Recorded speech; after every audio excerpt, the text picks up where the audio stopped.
Let us first see how to measure the angle. What TLMs can we use? Let us see. We have time here, a clock.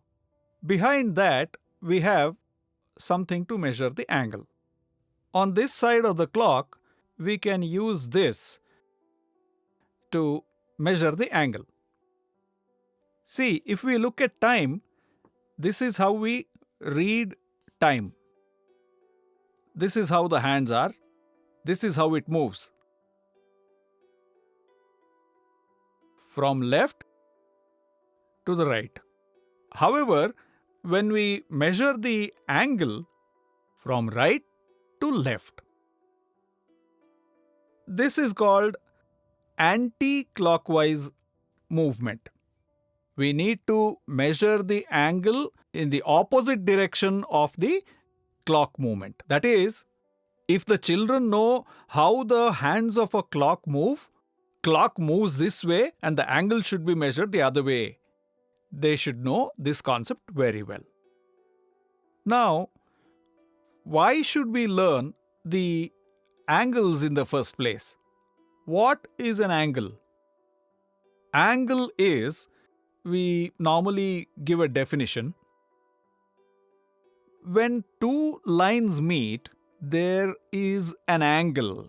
It forms an angle. When two lines meet, at that particular point, an angle is formed. This is called an angle. So therefore, it could be two different lines or two different rays, or it could be two different directions of our movement. One is going this way, the other going that way. The meeting point forms an angle.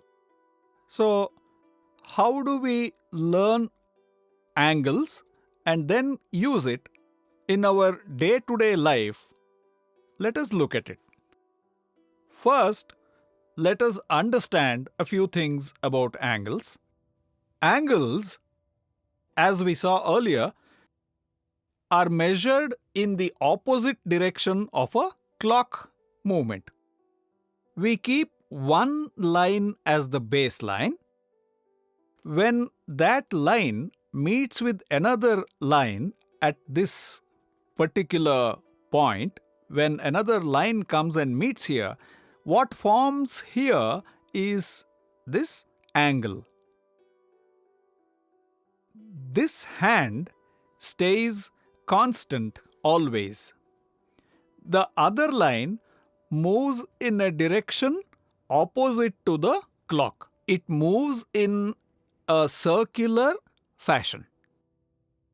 That is, if this hand moves to this point, how do I measure the angle formed here?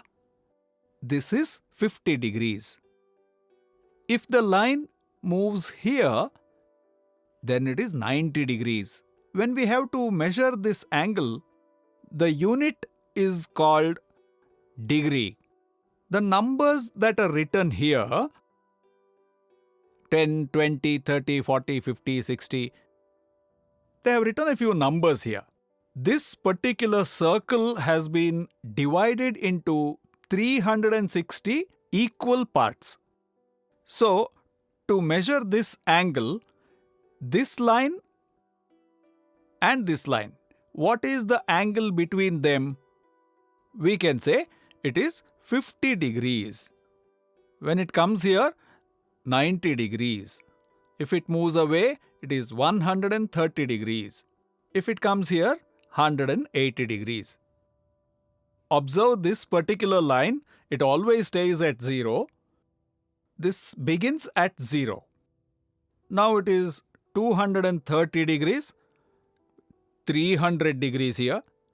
And when it comes very close, it is 359 degrees. And then when it comes to 360, it is 0.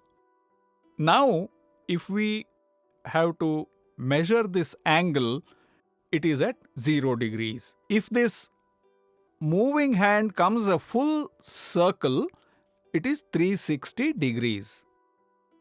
when this hand moves, wherever it stops, and when we have to measure the angle, we have to measure it in the anti-clockwise direction. Now, what is the measure of this angle? We have to move from 0 to here, from 0 to 130. So the angle is 130 degrees. Now it is at 180. Now it is at, we should not measure it in this direction. You have to take the anti-clockwise direction. This is 290 degrees. Similarly, now it is at 0 degrees. This is how we teach the children how to measure the angle. Now the same thing can be shown on a book. This is a protractor. This is available in our geometry box, and this can be used to show the angles. How can we do this? Just as we had a constant line and a moving line here, we can draw a constant line. Let us draw a line here. And let us draw the second line here.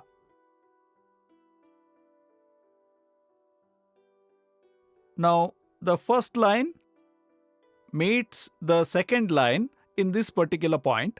We have to measure the angle there. Now, the protractor has a mark here. Now, that should be on the meeting point of the lines. And this is the constant line. This is the moving line. Now, the angle is 50 degrees. We have 50 here. This angle is shown like this, and then we write the number 50 and degree. Degree is shown as a smaller sized 0.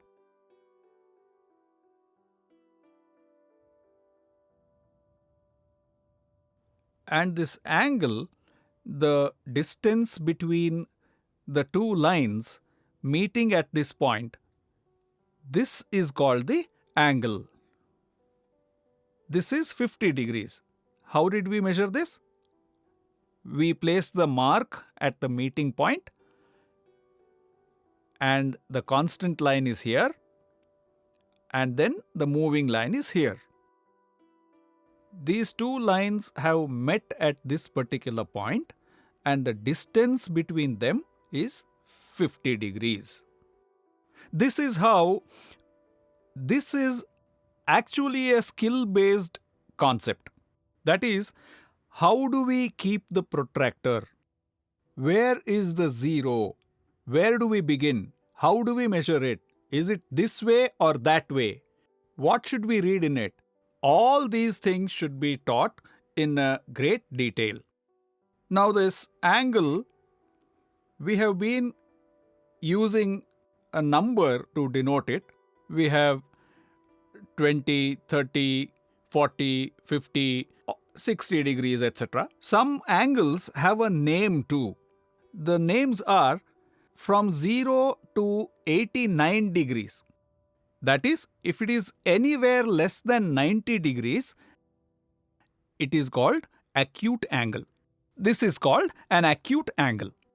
It may be 10, it may be 30, 60, up to 89 degrees, it is called acute angle.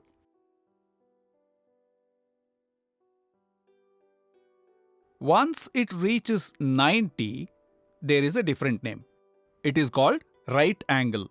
The right angle in geometry, this line and this line, they are, what are they? They are perpendicular to each other. This line and this line are at right angle. That is why it is called the right angle. This is right angle. Similarly, when it goes beyond 90 degrees, maybe 130 degrees, how much is it? 120, 110, 100, or maybe 150, 170. All these angles are called obtuse angles.